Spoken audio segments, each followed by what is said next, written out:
Assalamualaikum warahmatullahi wabarakatuh. Kembali lagi dengan saya Yusuf Raihan dan selamat datang di Binar Bincang Ramadan. Teman-teman, di episode ini kita akan membahas tentang apakah ada makhluk hidup lain seperti hewan dan tumbuhan yang juga berpuasa di bulan Ramadan? Nah, untuk itu kita kedatangan seorang narasumber yaitu Miss Nabila.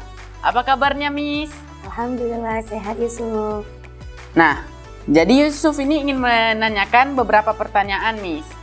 Nah, selaku Miss kan juga guru biologi di Fatih Bilingual School, Miss. Benar. Jadi Yusuf ingin bertanya, apakah makhluk hidup selain manusia juga berpuasa di bulan Ramadan seperti hewan dan tumbuhan? Baik, Alhamdulillah terima kasih Yusuf, luar biasa nih pertanyaannya. Nah sebelum Miss jawab nih, Yusuf nanya terkait apakah ada tumbuhan ataupun hewan lain yang berpuasa di bulan Ramadan. Nah, dalam Al-Quran, Allah sudah menerangkan pada Quran surah Al-Fusilah ayat 53. Miss baca ini sedikit penggalan ayatnya. Sanurihim ayatina fil afaqi wa fi anfusihim hatta yatabayyana lahum annahul haq. Artinya apa? Allah bilang ke manusia bahwa kita itu bisa belajar dari penciptaan Allah. Dari tumbuhan yang Allah ciptakan, dari hewan yang Allah ciptakan, bahwa semuanya itu punya hikmah. Nah, tadi Yusuf nanya nih terkait hewan atau tumbuhan yang berpuasa.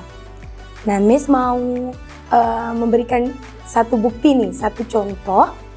Kita contohkan pada ayam. Nah, ayam ternyata juga melakukan puasa. Kapan ayam berpuasa? Jadi ayam itu mengerami telurnya selama 3 minggu atau 21 hari. Nah, di sana ayam selama dia mengerami telur, dia tidak pergi untuk mencari makan. Artinya apa? Dia tidak meninggali telur yang dieraminya. Jadi selama 21 hari dia menjaga telur itu dan dia tidak berpindah untuk mencari makan. Artinya apa? Dia berpuasa saat itu. Tujuannya apa? Tujuan dari induk ayam itu agar anak-anak ayam itu menetas, telur itu menetas menjadi anak ayam. Itu satu contoh hewan yang melakukan puasa. Kemudian yang kedua itu ada pohon. Nah, pohon kedondong. Jadi saat musim kemarau tiba, pohon kedondong itu menggugurkan daun-daunnya. Nah, kita tahu nih daun itu fungsinya sebagai tempat fotosintesis kan? Iya. Nah, jadi di saat fotosintesis itu tumbuhan menghasilkan banyak glukosa, banyak gula, artinya makanan. Nah, ini pohon kedondong menggugurkan daunnya, otomatis dia tidak berfotosintesis saat itu kan, dan dia tidak mempunyai banyak makanan saat dia menggugurkan daun. Artinya apa? Dia mengurangi jumlah makanan yang harusnya dibutuhkan misalkan 300, saat dia sudah menggugurkan daunnya dia cuma punya 100 gitu. Itu contoh tumbuhan yang juga melakukan puasa. Nah, kemudian yang lebih menariknya lagi ada ular. Hewan, Yusuf tahu ular kan? Iya. Ya, ular sebelum dia mengganti kulitnya dia juga berpuasa. Jadi setelah dia berpuasa, artinya dia stop dari makan dan minum, lalu ular itu baru kulit luarnya terlepas dan dia menggantikan dengan kulit yang baru. Nah, tapi ada satu ibrah nih, ada satu pelajaran yang bisa kita ambil dari ular. Ular sebelum dia mengganti kulit, dia masih ular, namanya tetap ular kan? Setelah dia ganti kulit, namanya juga masih ular. Cara jalannya juga masih sama kayak ular kan? Gaya hidupnya juga masih sama. Dia tetap ular, makanannya sama, masih ular. Artinya sebelum dia berpuasa dan sesudah dia berpuasa, masih sama dia ular. Nah, kemudian ada hewan nih ciptaan Allah lagi yang Masya Allah sekali, dia itu ulat. Yusuf tahu ulat? Tahu. Iya. Ulat, dia melakukan puasa. Bahkan ada beberapa spesies ulat, saat dia ingin berubah menjadi kupu-kupu, dia harus jadi kepompong, benar sekali. Nah, saat dia di fase kepompong, dia itu terbungkus rapat di ruang yang gelap tanpa makan dan minum. Jadi itu ibaratnya seperti puasa yang kita lakukan saat ini. Nah, dia tidak makan, dia tidak minum, berbulan-bulan. Ada sebagian spesies yang berminggu-minggu, ada sebagian spesies yang berbulan-bulan, bahkan ada beberapa spesies yang bertahun-tahun. Dia di fase pupa, dia di fase kepompong, baru kemudian berubah menjadi kupu-kupu. Tapi ada pelajaran apa yang bisa kita ambil?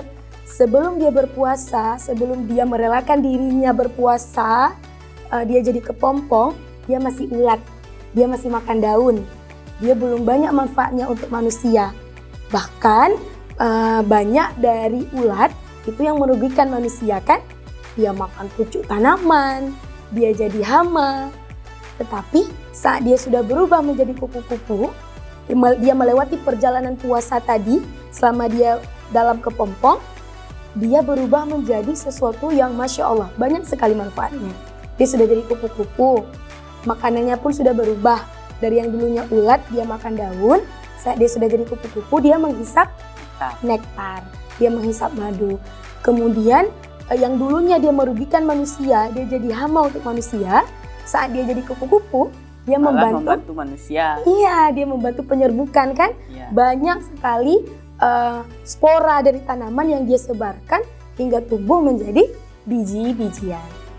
Nah, jadi sebenarnya kita bisa tuh mengambil manfaat, mengambil pelajaran gitu dari ciptaan Allah yang tadi. Seperti yang Allah jelaskan tadi di Quran surah Al-Fussilah, bahwa kita bisa belajar dari hewan, bagaimana hewan-hewan itu berpuasa, bagaimana perubahan perilakunya sebelum dia berpuasa dan sesudah dia berpuasa. Nah, makanya kita harus menjadi ulat yang berubah menjadi kupu-kupu, tidak menjadi ular.